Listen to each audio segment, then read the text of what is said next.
Subscribe channel Truth.id dan aktifkan lonceng notifikasi untuk mendapatkan informasi seputar live streaming dan video khotbah terbaru. Posisi tombol subscribe berada di kanan atas channel kami dan jangan lupa nyalakan loncengnya. Shalom wanita surgawi, kita kembali jumpa dalam program yang tentu kita sudah nantikan. Hari ini kita mau bicara tentang seorang wanita dalam kisah di Alkitab, seorang perempuan Samaria yang bertemu Tuhan Yesus di perigi sumur Yakub. Ya, tapi sebelum kita belajar tentang kisah wanita ini, mari kita berdoa. Bapa, terima kasih kembali kami bisa bersama-sama belajar kebenaran firman-Mu. Kiranya ini bukan hanya menjadi sebuah kebiasaan kami untuk mengikuti ibadah wanita surgawi, tapi sungguh-sungguh ibadah ini, persekutuan ini menjadi sesuatu media yang Tuhan pakai untuk mengubah kami, untuk membentuk kami, sehingga kami semakin indah di hadapan-Mu. Kami buka hati dan pikiran kami untuk Engkau taburi dengan kebenaran firman-Mu yang pasti akan memberkati kami. Kami sambut dalam nama Tuhan Yesus Kristus. Amin. Ibu-ibu, tentu kita semua pernah atau mungkin sering mendengar kisah perempuan Samaria yang bertemu dengan Yesus di sebuah sumur. Namun ada baiknya saya menceritakan lebih dahulu latar belakang kisah ini supaya lebih nyambung ya. Dan saya berharap setelah firman ini selesai, kita jadi lebih mengerti betapa besar dan hebatnya kasih Tuhan dalam kehidupan kita semua. Dan jangan hanya sekedar tahu, tapi kita juga mengalaminya. Dengan kita mengerti siapa Tuhan yang kita sembah dan memiliki pengalaman pribadi dengannya, maka kita tidak mudah diombang-ambingkan oleh berbagai macam pengajaran maupun bujukan dunia. Ibu-ibu, sebuah kapal tidak akan tenggelam karena banyaknya air di sekitarnya. Setinggi atau sebanyak apapun air itu. Tetapi kapal itu akan tenggelam kalau ada air di dalamnya. Kapal itu ibarat kita. Air melambangkan pengaruh dunia yang jahat. Maka hati-hati dengan apa yang masuk dalam pikiran dan hati kita. Mau lewat medsos, pergaulan, bacaan, tontonan, dan lain-lain. Kita sering membuka celah, memberi celah kepada semua itu untuk kita konsumsi. Yang mana sebenarnya itu akan mencemari, mengotori pikiran dan hati kita. Ya, biarkan semua keadaan itu ada di sekitar kita. Kita tidak bisa menghilangkan atau kita tidak bisa menghindar dari keadaan itu. Tapi kita bisa mengontrol apakah itu kita izinkan masuk dalam hidup kita atau tidak. Nah ibu-ibu, pada zaman itu orang Yahudi tidak bergaul dengan orang Samaria. Orang Yahudi menganggap orang Samaria ini lebih rendah derajatnya dari mereka. Orang Samaria adalah orang hasil campuran perkawinan campur antara orang Yahudi dengan orang Asyur yang dulu datang menyerang di kerajaan utara Israel. Nah, orang-orang Asyur yang menduduki daerah tersebut mengawini orang-orang Yahudi dan keturunan mereka tinggal di daerah itu sehingga mereka dikenal sebagai orang-orang Samaria. Maka orang Yahudi menganggap orang Samaria bukan orang asli Yahudi karena mereka berdarah campur. Dianggap sebagai warga kelas 2. Nah, orang Samaria memiliki versi Taurat mereka sendiri dan mereka menyembah Allah di Gunung Gersin. Begitu rendahnya pandangan orang Yahudi terhadap orang Samaria. Sampai-sampai kalau mereka jalan dari Yehuda yang ada di selatan Galilea, yang ada di daerah utara, mereka memilih rute walaupun lebih jauh asal tidak lewat, tidak masuk ke daerah Samaria. Nah, mereka tidak mau masuk ke daerah itu, mereka menghindari masuk ke wilayah itu walaupun mereka harus menyeberangi sungai Yordan. Hanya untuk menghindari daerah Samaria yang terletak di antara Yudea dan Galilea. Kenapa demikian? Karena mereka tidak mau tercemar lewat daerah yang kastanya menurut mereka lebih rendah. Tapi ada satu peristiwa menarik yang kita baca di Yohanes 4 ayat 1 sampai 19 ya, secara bertahap kita baca. Ketika Tuhan Yesus, ayat 1 ibu-ibu, ketika Tuhan Yesus mengetahui bahwa orang-orang Farisi telah mendengar bahwa ia memperoleh dan membaptis murid lebih banyak daripada Yohanes, meskipun Yesus sendiri tidak membaptis melainkan murid-muridnya, ia pun meninggalkan Yudea dan kembali lagi ke Galilea. Ya, tadi saya sudah jelaskan di atas bahwa untuk dari Yudea ke Galilea itu harus lewat Samaria atau pilihannya kita muter tapi jauh. Nah, dikatakan di sini Yesus harus melintasi daerah Samaria. Maka sampailah ia di sebuah kota di Samaria yang bernama Sikar, dekat tanah yang diberikan Yakub dahulu kepada anaknya Yusuf. Di situ terdapat sumur Yakub. Yesus sangat letih oleh perjalanan, karena itu ia duduk di pinggir sumur. Hari kira-kira pukul 12. Perhatikan di atas tadi ada kata ia harus melintasi daerah Samaria. Kok ada kata harus ya? Kita lanjut. Maka datanglah seorang perempuan Samaria hendak menimba air. Kata Yesus kepadanya, berilah aku minum. Sebab murid-muridnya telah pergi ke kota membeli makanan. Maka kata perempuan Samaria itu kepadanya, masakan engkau seorang Yahudi minta minum kepadaku seorang Samaria? Ingat, orang Yahudi tidak bergaul ya dengan orang Samaria. Jawab Yesus kepadanya, jikalau engkau tahu tentang karunia Allah dan siapakah dia yang berkata kepadamu berilah aku minum, niscaya engkau telah meminta kepadanya dan ia telah memberikan kepadamu air hidup. Kata perempuan itu kepadanya, Tuhan, engkau tidak punya timba dan sumur ini amat dalam. Dari manakah engkau memperoleh air hidup itu? Adakah engkau lebih besar daripada bapak kami Yakub yang memberikan sumur ini kepada kami dan yang telah minum sendiri dari dalamnya, ia serta anak-anaknya dan ternaknya? Jawab Yesus kepadanya, barang siapa minum air ini, ia akan haus lagi. Tetapi barang siapa minum air yang akan kuberikan kepadanya, ia tidak akan haus untuk selama-lamanya.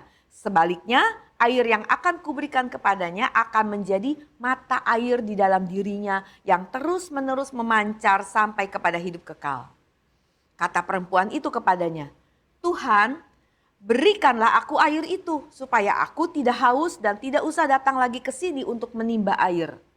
Kata Yesus kepadanya, pergilah, panggillah suamimu dan datang ke sini. Kata perempuan itu, aku tidak mempunyai suami. Kata Yesus kepadanya, tepat katamu bahwa engkau tidak mempunyai suami.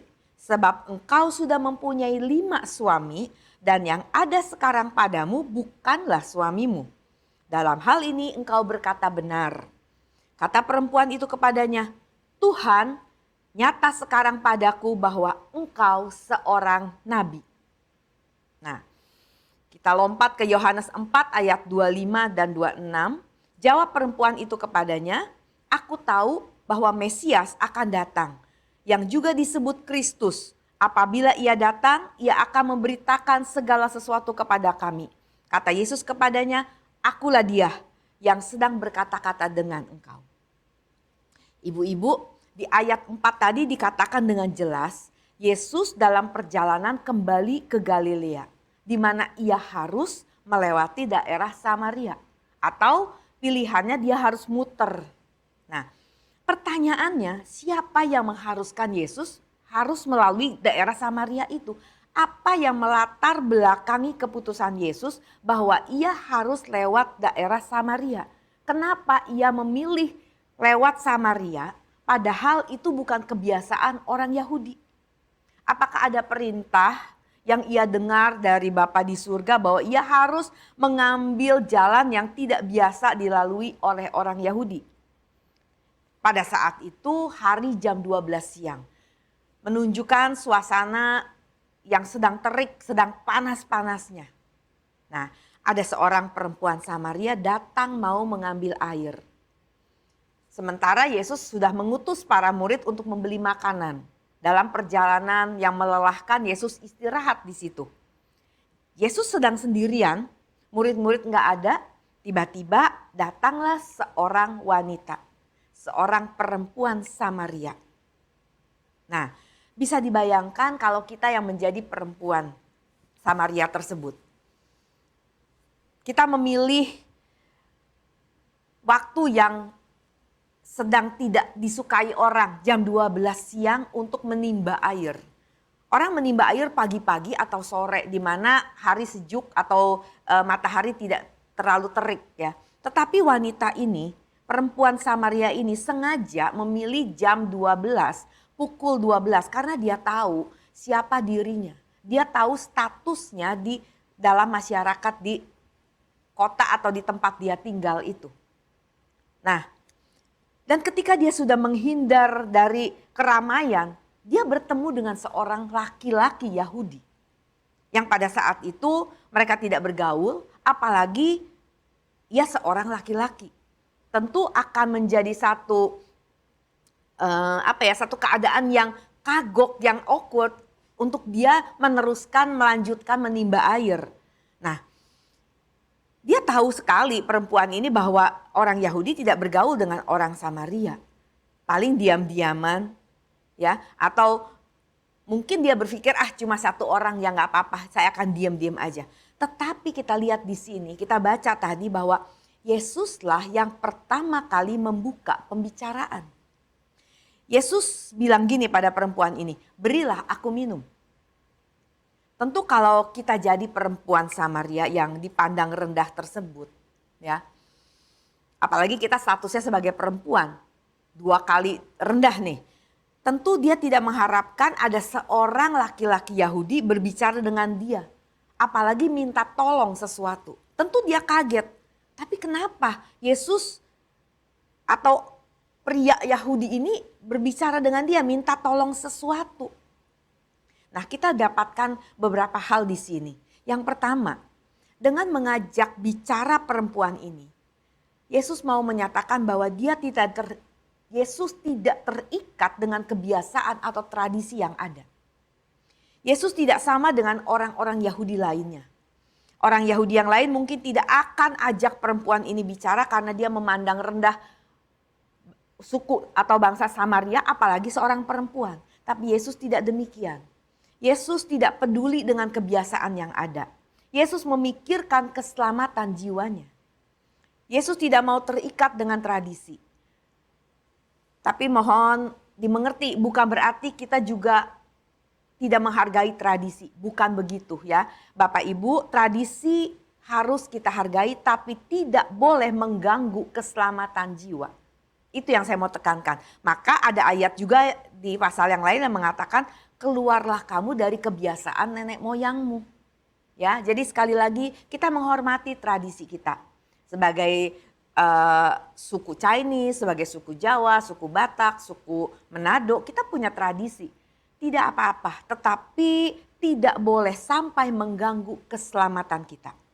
Nah, hal kedua yang menarik di situ adalah ketika Yesus mengajak bicara perempuan ini. Selain Yesus juga berarti bekerja di luar kebiasaan, Yesus juga berarti tidak memandang rendah perempuan ini. Yesus tidak memandang manusia dari status dan penampilannya. Yesus menawarkan kesempatan kepada perempuan Samaria ini untuk bisa mendapatkan keselamatan. Karena ini merupakan tujuan utama dia datang ke dunia.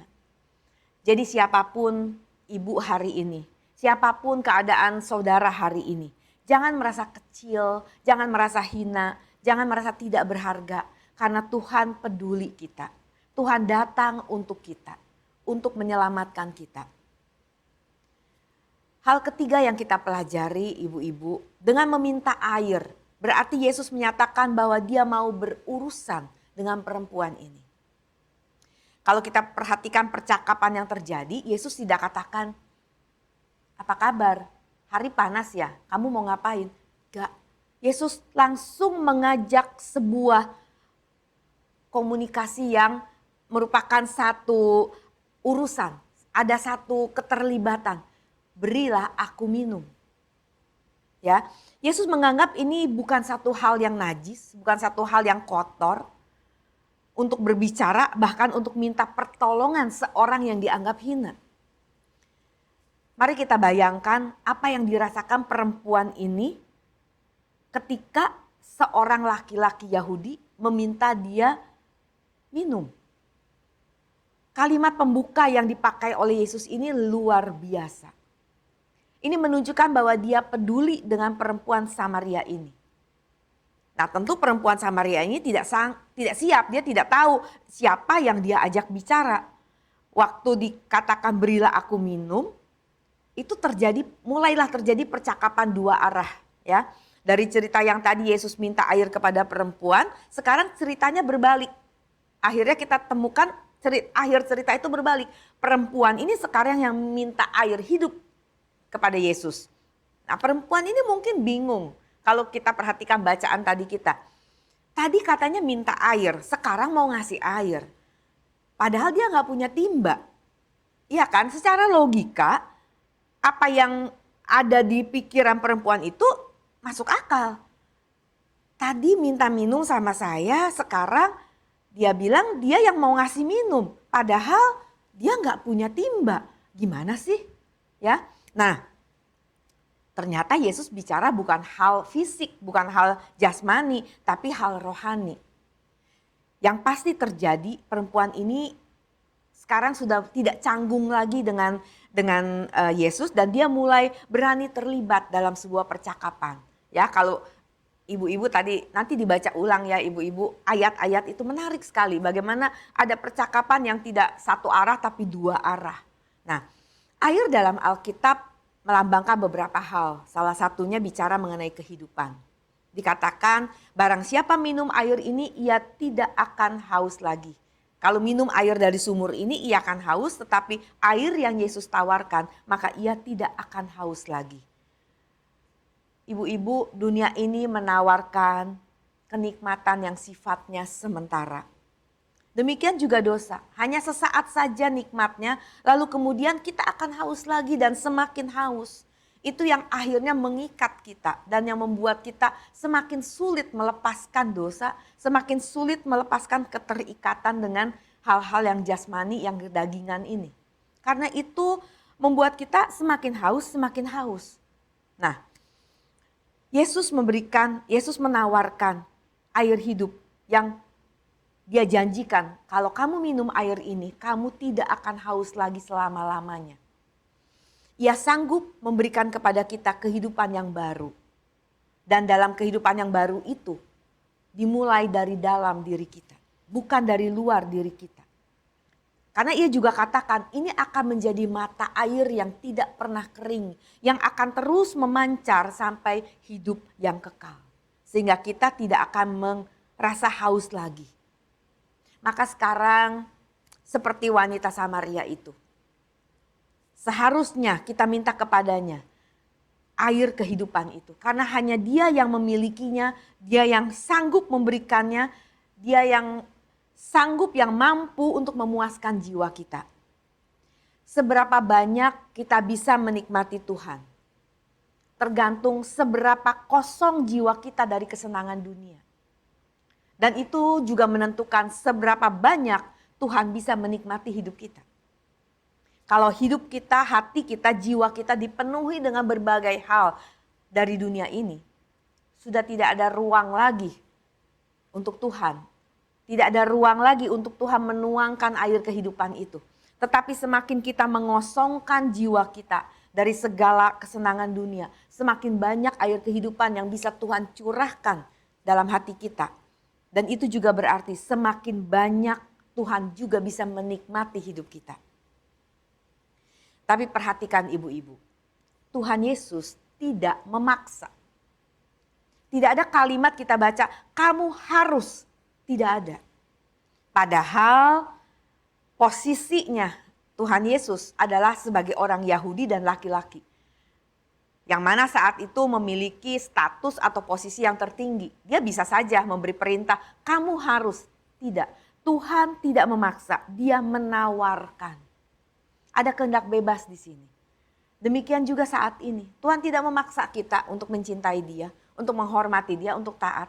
Tapi Tuhan menawarkan, kalau kamu mau minum air yang kuberikan ini, kamu gak akan haus lagi. Bahkan dalam diri kamu akan memancar air kehidupan yang sampai membawa kamu pada kehidupan kekal. Bukankah itu yang kita mau? Bukankah itu yang kita cari? Ya. Bayangkan betapa sabarnya Tuhan. Betapa baiknya Tuhan, betapa luar biasanya kasih Tuhan. Dia tidak marah ketika perempuan ini tidak mengerti apa yang dia katakan. Perempuan ini ketika ditawarkan air, dia segera mau karena dia berpikir, wah dengan mendapatkan air yang katanya nggak akan bikin haus lagi, saya nggak perlu bolak-balik ke sumur ini. Karena dia nggak mau ketemu dengan orang-orang yang mencibirkan dia atau menghina dia. Ya, jadi dia langsung bereaksi dengan baik gitu. Tapi padahal yang dia maksud tentu air secara jasmani. Ya. Tuhan sabar menunggu kita sampai mengerti. Tapi kita jangan menyia-nyiakan atau tidak menghormati kesabaran Tuhan. Semua ada batasnya. Ini adalah kesempatan yang sangat baik untuk kita menyambut penawaran Tuhan itu. Untuk menyambut offering Tuhan itu. Aku punya air kehidupan yang tidak pernah selesai, yang tidak pernah habis, yang aku berikan kepadamu. Apa jawaban kita hari ini? Apakah kita seperti perempuan ini yang dengan sukacita langsung menyambutnya? Ibu-ibu, selanjutnya Tuhan meminta perempuan itu untuk membawa suaminya. Apakah Tuhan tidak tahu siapa perempuan itu? Tahu, tentu Tuhan tahu. Ya. Tapi Tuhan mau perempuan ini untuk jujur, untuk bicara terbuka kepadanya. Karena memang sejatinya tidak ada yang bisa kita tutup-tutupi di hadapan Yesus. Tidak ada. Kita tidak mungkin bisa dipulihkan kalau kita tidak mau terbuka. Ketika kita mau mengaku dosa, maka pemulihan bisa terjadi. Nah, mengapa Yesus menyuruh perempuan ini memanggil suaminya? Mengapa suaminya jadi ikut bahan pembicaraan? Ini menarik. Saya waktu baca perikop ini, Tuhan mau kasih aja, kenapa jadi mesti panggil suaminya, ya? Nah, karena ternyata perempuan ini gagal membangun rumah tangga sampai 5 kali. Nah, itu yang Tuhan mau ingatkan.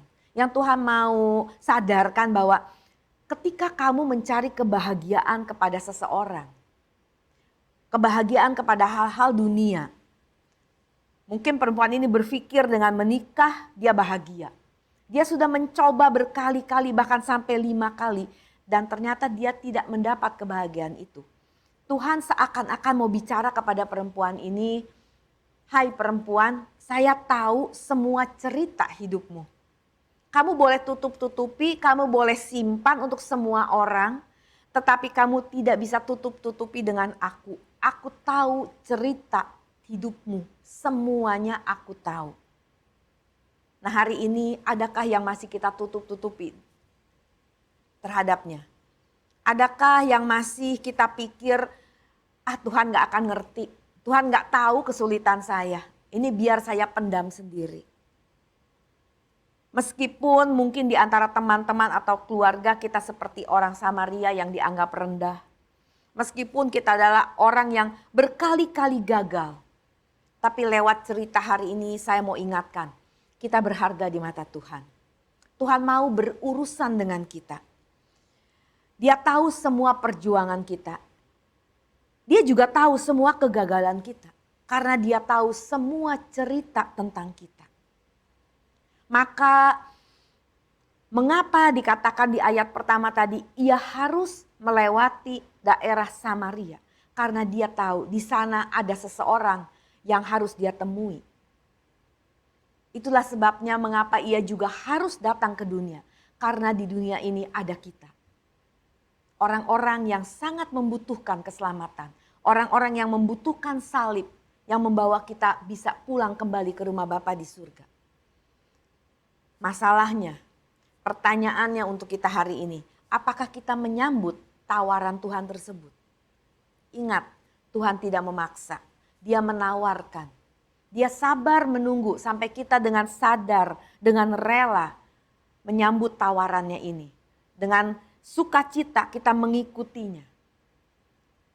Bagaimana kelanjutan dari perempuan ini? Dia menjadi seorang perempuan yang merdeka sekarang.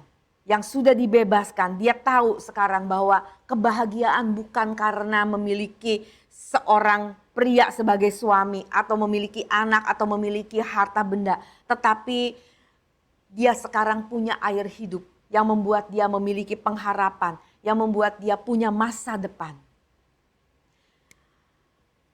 Ibu-ibu, apapun yang pernah kita alami, kegagalan apapun yang pernah kita rasakan, mungkin kegagalan dalam pernikahan kita, itu pasti meninggalkan luka, ya, pasti meninggalkan kepedihan, bahkan mungkin menjadi trauma tersendiri. Tetapi ketika kita tahu ada seseorang yang tidak pernah mengecewakan, seseorang yang menjanjikan air hidup, seseorang yang menjamin bahwa apa yang dia berikan pasti akan membuat kita memiliki damai sejahtera, memiliki kebahagiaan yang seutuhnya. Kita tidak perlu lagi takut, kita tidak perlu lagi khawatir untuk masa depan kita. Sehebat-hebatnya kita menutupi kegagalan kita, Tuhan tahu. Dan Tuhan mengerti. Mari kita terbuka kepadanya. Kita datang dengan rendah hati. Kita sampaikan apa yang menjadi isi hati kita. Dia mengerti, dia tahu semua cerita tentang kita. Mazmur 34 ayat 18 dikatakan, Tuhan itu dekat kepada orang-orang yang patah hati dan ia menyelamatkan orang-orang yang remuk jiwanya. Perempuan Samaria itu termasuk dalam kategori tersebut. Dan mungkin saat ini kita juga termasuk orang-orang yang sedang patah hati. Orang-orang yang sedang remuk jiwanya karena kekecewaan, karena masalah hidup, karena keluarga yang berantakan, karena sakit penyakit. Tetapi hari ini mari kita cari air hidup itu. Dia tahu cerita tentang hidup kita. Jangan tutup-tutupi lagi. Kita datang, kita hampiri. Kita sambut tawarannya. Dimulai dari kalimat berilah aku minum. Sekarang perempuan Samaria ini mendapat pewahyuan. Siapa orang ini? Siapa Yesus ini? Kalau hari ini kita mendengar kebenaran ini, percayalah ini bukan satu kebetulan. Karena tidak ada orang yang terlalu rendah yang dia tidak bisa jangkau. Tidak ada orang yang terlalu hancur yang tidak berhak untuk mendapatkan air hidup. Yesus justru mau melakukan hal yang khusus, yang ekstra untuk kita. Dan ini adalah gambaran daripada kasih Tuhan yang luar biasa. Perhatikan, setelah perempuan itu mendapat wahyu atau mendapat pencerahan dari Tuhan, dikatakan ia meninggalkan tempayannya. Dan dia pergi ke kota dan dia memberitakan siapa Tuhan, siapa orang yang baru dia temui ini. Dengan berani dia bisa menjadi saksi. Bapak Ibu, khususnya ibu-ibu wanita surgawi. Mari kita tinggalkan tempayan hidup kita. Sesuatu yang kita anggap berharga. Karena kita hari ini ditawarkan sesuatu yang luar biasa, yang tidak bisa kita gantikan dengan apapun, yaitu air kehidupan. Sambutlah, terimalah. Jangan lewatkan kesempatan. Kita nggak tahu sampai kapan kita hidup. Kita nggak tahu apakah masih ada peringatan yang akan kita dengar lagi.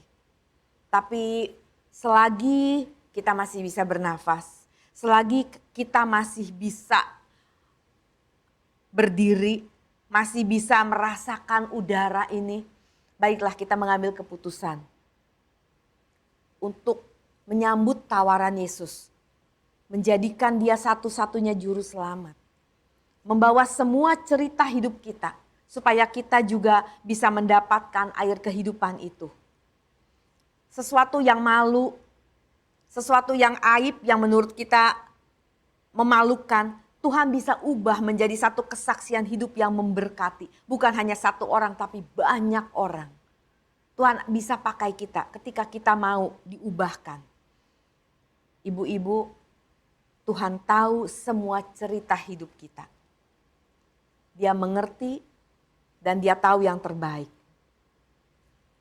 Jadilah berkat dimanapun Tuhan tempatkan kita. Terimalah air kehidupan yang dia tawarkan pada kita. Amin. Mari kita berdoa. Bapak, mungkin kami sudah mendengar cerita ini berpuluh kali, tapi kami belum menyambutnya dengan benar. Kami tidak meresponinya dengan benar, tawaran air kehidupan yang Engkau berikan. Kalau hari ini di antara kami ada yang merasa hancur, ada merasa tidak berharga, ada merasa gagal hidupnya, kami sungguh bersyukur mendengar kebenaran firman-Mu bahwa Engkau peduli kepada kami. Engkau tahu semua cerita hidup kami, semua perjuangan yang kami sudah lakukan, bahkan semua kegagalan yang pernah kami alami. Dan kami bersyukur kalau pada kesempatan ini Engkau tetap dengan sabar menawarkan satu jalan keluar, yaitu air kehidupan. Kami sambut, kami terima air kehidupan itu ya Bapa, untuk kami bisa teguk dan kami nikmati dalam hidup kami, sehingga hidup kami bisa memancar juga, berguna bagi orang lain, bagi keluarga kami, bagi siapapun yang Engkau tempatkan dalam jalan hidup kami. Terima kasih Bapak. Kami mengucap syukur untuk kesempatan ini, untuk firman-Mu ini, kami jadikan rema dalam hidup kami. Dalam nama Tuhan Yesus kami berdoa. Amin. Tuhan Yesus memberkati.